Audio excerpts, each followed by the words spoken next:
Eu sou o Frifros e... Por que tantos jogos e estúdios estão morrendo? Recordes em pouco tempo de vida, recordes em demissões e os mesmos erros se repetindo, indo atrás de um resultado diferente em cima da mesma base genérica. Os jogos estão perdendo suas individualidades em prol de correr atrás da nova moda e ficarem todos iguais e dispensáveis. E tudo isso acontece de uma forma tão rápida que eu nem consigo acompanhar, mas ainda assim afeta diretamente o que eu gosto de jogar e como eu gosto de jogar, já que toda essa saturação está sendo feita por uma das maiores empresas do mercado. Live Service. Em tradução livre, fica algo como serviço ao vivo. Esse termo serve para sinalizar um jogo que vai receber atualizações constantes, sejam novos mapas, armas, modos, eventos, e tudo isso focando em ou o jogador pagar por essas adições ou grindar muito para conseguir, e em outros casos, as duas coisas ao mesmo tempo com passes de batalha que aumentam com XP. Se tu reparar bem, a coisa que melhor funciona nesses jogos são as lojas. Eu sei que isso mantém o jogo vivo, mas isso é feito de forma predatória. Os jogadores muitas vezes ficam em estado de falta de pertencimento, ainda mais que jogos assim são feitos para manter o jogador o maior número de tempo logado e sempre jogando na sua cara itens que você não tem, metas que você não alcançou e um senso de competitividade absurda, e meio que é por isso que eu largo jogos assim. Os maiores jogos assim que eu posso citar são GTA Online com várias atualizações gratuitas, mas com a economia dentro do jogo muito inflacionada, te forçando a comprar dinheiro dentro do jogo. O Fortnite com seus passes de batalha e itens raros na loja que só aparecem para serem vendidos algumas vezes no ano. E o Roblox, que eu nem sei o que tanto fazem com o Robux, mas é tenso o tanto de vezes que eu já vi crianças acabarem com o limite de cartão dos pais comprando isso. Acaba parecendo que o jogo é o segundo plano e o verdadeiro jogo é gastar na loja. Ficar por aí mostrando que você tem um inventário invejável com itens caros e únicos e assim gerando FOMO em outros jogadores que vão fazer o que podem para conseguir os mesmos itens. Esses jogos são divertidos, mas eles não têm muito a agregar. Suas gameplays são repetitivas e focam na frustração como motivação na maioria dos casos. Isso me faz dropar o jogo. Foi o que eu fiz com Destiny 2, Fortnite, PUBG, Warframe, Apex, Path of Exile 1 e o 2, GTA Online. E se for para falar dos gacha que eu já experimentei e não me levaram a nada, essa lista aqui ficaria infinita. E não podemos esquecer de Concord e Highguard, que eram para ser jogos que iriam entrar para essa minha lista, mas não deu tempo nem de experimentar. Eu ouvi falar pouquíssimo sobre eles, eu só sabia que ambos seriam free to play, com o Concord sendo uma das produções mais caras para um jogo assim. Só me corrigindo aqui, o Concord não seria de graça. E ele ainda estava sendo vendido a preço cheio em um mundo onde o maior hero shooter já estava de graça. Audácia eles tinham, mas qualidade é outra história. O tiro no pé já estava dado antes do jogo lançar. Com esse investimento eu esperava um projeto bem feito, polido, único, e os caras entregaram um Paladins 3. Porque a gente sabe que o Paladins é o Overwatch 2, e por isso o Overwatch 2 não deu certo, e voltou a ser apenas Overwatch. Desde o início dos jogos PVPs online, podemos ver certos gêneros que foram popular em certos períodos. Começando com os MMOs, e assim teve um estouro com vários títulos, mas o maior destaque aqui no Brasil fica com Tibia e o maior do mundo, o WoW. Depois indo para o FPS, com COD, CS e BF. E também teve os MOBAs logo em seguida, com LoL e Dota. E o que eu considero como a moda mais recente, mas que já tá morrendo também, os Hero Shooters e os Battle Royale. E é no auge de um desses que eu julgo que começou a decadência na indústria dos jogos. E seria muito fácil vir aqui e culpar as microtransações, passes de batalhas, preços altos, mas eu acho que o maior fator é o tanto de dinheiro que o jogador investe e não sente retorno. Mas as promessas e atualizações estão sempre lá. Só que a nata, as coisas boas estão todas trancadas e tudo que você precisa fazer para liberar isso é usar o cartão de crédito. E convenhamos que o que as grandes empresas querem de verdade é uma fonte de dinheiro infinito com custo baixo de produção e manutenção. Um exemplo que eu posso dar são as demissões em Marvel Rivals. Eles demitiram quase toda a equipe dos Estados Unidos e mantiveram a equipe chinesa para manutenção e produção de novos conteúdos para baratear os custos e assim a fatia do lucro ser maior para a empresa e os acionistas. Onde eles puderem, eles vão baratear. É assim que uma empresa funciona. Fazem lá umas 100 skins genéricas para seus personagens genéricos e chamam isso de passe de batalha. Colocam pacotes em uma loja que foi desenvolvida primeiro que qualquer outra coisa dentro do jogo, porque o que importa é o seu dinheiro entrando no bolso deles. E depois é só fazer uns eventinhos, missões que fazem a cabeça do jogador se sentir motivado e recompensado, e tá pronto. A sua fonte de dinheiro infinito. Só falta aquilo que faz a fonte fluir. Os jogadores. E é nessa parte onde acontecem as maiores falhas. Esses jogos não têm alma, eles pegam uma ideia absurda para chamar a atenção e eu chamo essa ideia de diferencial de uma semana. É só você lembrar daquele período onde tivemos Battle Royale de tudo. Tinha de luta livre, magos, heróis, piratas, animais, e você lembra de algum deles? Que relevância eles tiveram? Nesses casos, eu acho até mais triste, pois eram estúdios menores tentando ter relevância no mercado, mas optaram em seguir uma moda para ter uma semana de relevância. E isso me incomoda muito, ver tantos estúdios fazendo a mesma coisa repetidas vezes e depois caindo no esquecimento, sem terem feito nada de relevante, nada que ao menos preenchesse o vazio dentro deles. Anos de desenvolvimento para apenas alguns meses funcionando. Todo mundo quer ser o novo Fortnite ou eles só queriam uma fatia desse bolo gigante de jogadores que gastam dinheiro? Outra coisa que também me incomoda é que esses jogos fazem uma representatividade muito forçada. E representatividade é uma coisa boa, mas nesses jogos é algo vazio. E eu falo isso porque jogos como Fortnite, Roblox e Warzone trazem aquilo que os jogadores esperam e ainda tem uma qualidade absurda de customização e ou opções que estão ligadas à cultura pop. Eles criam os próprios memes e desejos com base no público ou em base em jogos e ideias anteriores. Eles têm uma boa base para engajar e atrair jogadores, enquanto jogos novos sem essa base parece fazer isso só para serem falsamente éticos e politicamente corretos. Mas aí tu vai ver a empresa está cheia de denúncias por abuso de poder. E mesmo que não seja essa representatividade falsa, convenhamos que isso não é algo 100% bom, já que isso é usado justamente para aprender o jogador e ficar sempre voltando ao jogo. Não é à toa que os outros jogos ficam defasados tão rápido. Quem já está enfurnado em um jogo por serviço não vai trocar tão facilmente por outro jogo, pois isso envolve dedicação, tempo e dinheiro e a indústria está se provando que não vale a pena, pois o jogo não dura nem 3 meses e ainda tem casos de jogos que nem foram lançados e já foram cancelados. Antes de eu ver o quanto era vazio, eu perdi 300 horas da minha vida com o GTA Online, tendo que lidar com inflação, grinding atrás de grind e os griefers. Eu fui longe, mas às custas de muito estresse. E eu já estou vendo a nova onda de jogos por extração. Realmente o melhor título é o Ark Raiders, nada contra o Tarkov, mas ele ainda é muito nichado. Só que em uma semana eu vi tudo que o jogo tem a oferecer em geral e já larguei. Esses jogos não têm uma história profunda, uma opção de tu se aprofundar mais naquilo que tem na lore do jogo, um senso de evolução, e Ark Raiders ainda veio com a mecânica de tu reiniciar a tua conta para fazer tudo de novo, em vez de tu continuar a evoluir e coletar mais coisas. Eu só fico pensando em como essa gameplay dele seria incrível para um jogo sobrevivência, coletar recursos e melhorar a base, ou quem sabe se ele tivesse um modo história co-op, onde enfrentamos uma matriarca e salvamos o mundo ou algo assim. Eu tava pensando numa vibe bem Nier Automata, mas em vez disso tu entra no mapa, pega meia dúzia de lixo para fazer uma bancada com lixo, para criar outros itens com mais lixo, para fazer armas, mods e munições à base de lixo. O jogo é legal, mas é isso que um Extraction Shooter tem a te oferecer.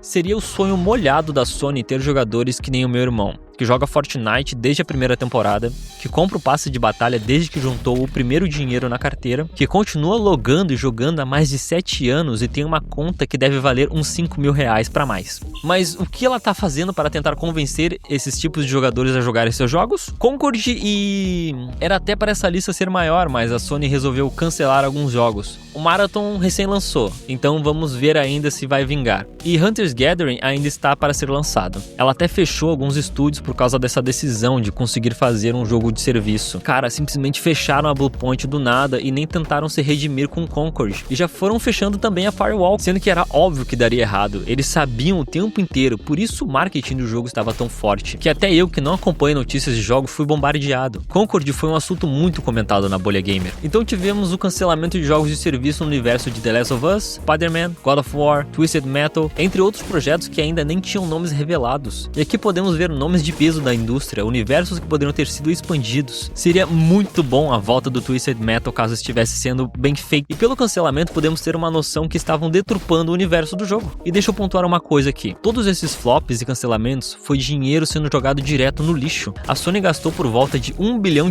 com esses projetos que não deram retorno nenhum. Pra tu ter noção, esse 1 bilhão daria pra fazer um novo The Last of Us, mais um God of War e outras 2 novas IPs mais baratas que dariam um retorno, pois a Sony tem um certo renome em jogos single player, pois até mesmo Days Gone, que foi um título que gerou problemas no lançamento, se pagou e ganhou fãs. Mas a pretensão da Sony não é fazer uma sequência para Days Gone, mas ela tinha a pretensão de gastar 400 milhões com Concord. é simplesmente genial. Deu um retorno inimaginável para a empresa, como pode ter visto com o Concord estando no ar até hoje. É ironia. Mesmo que esses jogos estivessem em desenvolvimento, eu não tenho confiança nenhuma na Sony. E acho que o remake da trilogia de God of War é ela apertando o botão de emergência para não perder ainda mais confiança dos fãs. Mas não sei se está funcionando, já que fizeram um Shadow Drop do Son of Sparta e ele se tornou o God of War com a pior avaliação do Metacritic. E eu sinceramente espero que seja os jogadores percebendo que eles não podem ficar sendo feitos de otários por essas empresas. Não podemos ficar aceitando mediocridade a preço cheio. Eles economizam o máximo que podem e na hora de lançar cobram o dobro do que se espera do jogo. Um jogo 2D por R$150? E o problema não é ele ser 2D, mas sim porque eu pego esse dinheiro e consigo jogar os 2 Hollow Knight ou os 2 Slay the Spire. Jogos que têm metade do valor e mais do que o dobro de paixão pela obra. Para finalizar sobre o Concord, indo além das publicidades e sendo mais pessoal, quando eu via publicações de outros jogadores, na grande maioria eu via comentários negativos do jogo e até influências da bolha falavam muito mal, de como era genérico, caro, repetitivo por ser mais um hero shooter. Mano, não estamos em 2016. O Concord chegou quase 10 anos atrasado e achou que iria funcionar. Eu não consigo achar que eles foram tão ingênuos. De alguma forma eles sabiam que daria errado e mesmo assim seguiram em frente com o projeto. Foram egocêntricos a ponto de achar que o jogo iria vender muito, mesmo não entregando nada. E tudo por conta de dinheiro fácil e rápido. Tudo para criar um serviço infinito que iria sugar o dinheiro dos jogadores com inúmeros skins e sei lá mais o que. Mas deu tudo errado. Por um lado é bom, mas por outro eu só fiquei pensando no quão estressante devia estar os escritórios da Firewall e em como todo mundo foi demitido, sendo que eles tinham capacidade para fazer algo bom. E é por isso que eu acredito que os outros títulos cancelados iriam ter o mesmo destino, pois todos eles deveriam ter essa filosofia de lucro acima de tudo. E é aqui que o Highguard entra.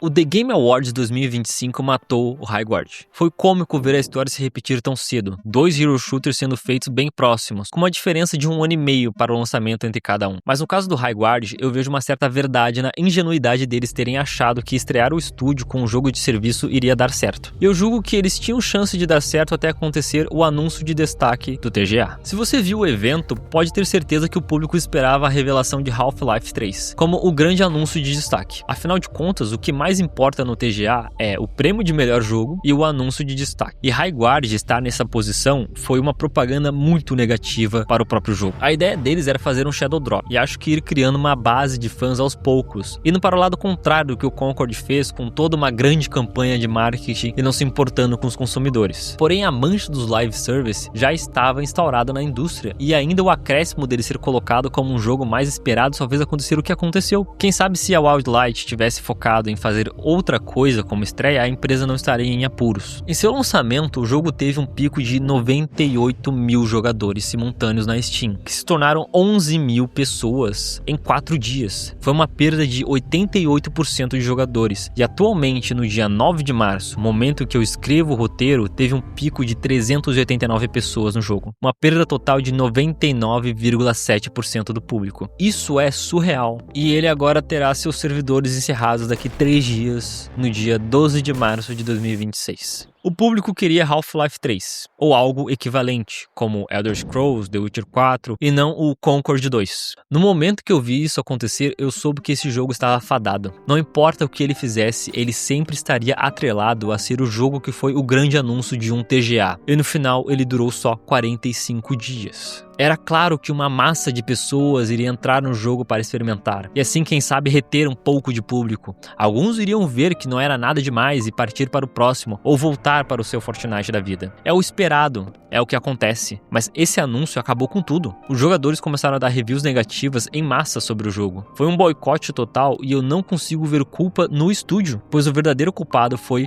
Geoff Keighley, o apresentador e produtor do TGA.